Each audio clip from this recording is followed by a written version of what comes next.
En histoire, on aborde très souvent les souverains, à raison, car ils transforment énormément les civilisations quand ils n'en sont pas les fondateurs. Néanmoins, il s'avère très rare d'aborder la fratrie des souverains. Ils peuvent parfois avoir aussi leur rôle historique. Aujourd'hui, je vous propose de résoudre cette injustice, en découvrant ou redécouvrant l'histoire de Marguerite de Navarre, la sœur de François Ier.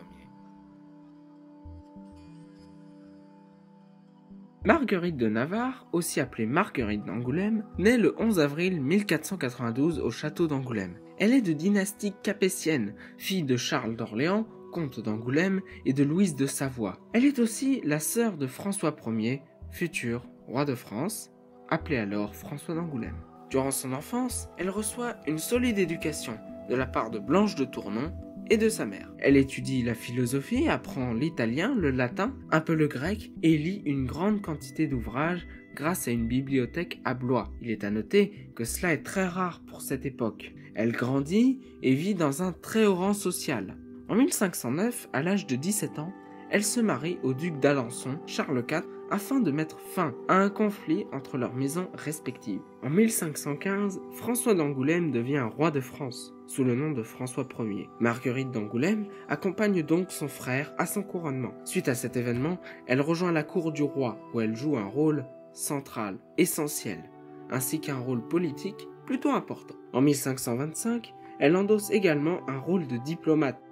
La même année, François Ier est fait prisonnier et envoyé en Espagne, où il est détenu par son adversaire, l'empereur Charles Quint. Dans le même temps, Charles IV réussit à s'échapper, mais décède peu de temps après. Marguerite de Navarre est donc choisie pour aller négocier la libération du roi auprès de Charles Quint, en vain. Néanmoins, cette mission apportera soins et réconforts pour François Ier, alors malade, et ce durant 2 ans de captivité. Cela aura d'ailleurs un lourd impact sur le reste de son couronnement, certains diront même qu'il a perdu la tête. Suite au décès de son époux, Marguerite se remarie en 1527 avec Henri II d'Albret, roi de Navarre.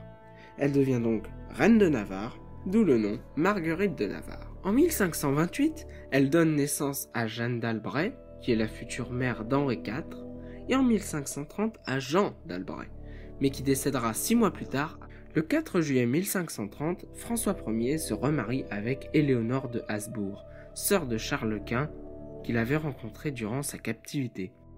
Cela a pour conséquence de diminuer l'influence de Marguerite de Navarre. Elle devient alors protectrice de lettres et de poètes. Elle fait de la cour de Nérac, là où elle vit, un foyer de l'humanisme, une cour très engagée, politiquement comme religieusement, mais aussi un refuge pour les esprits libres et les persécutés. Je vous rappelle qu'à cette époque, on est en pleine guerre de religion.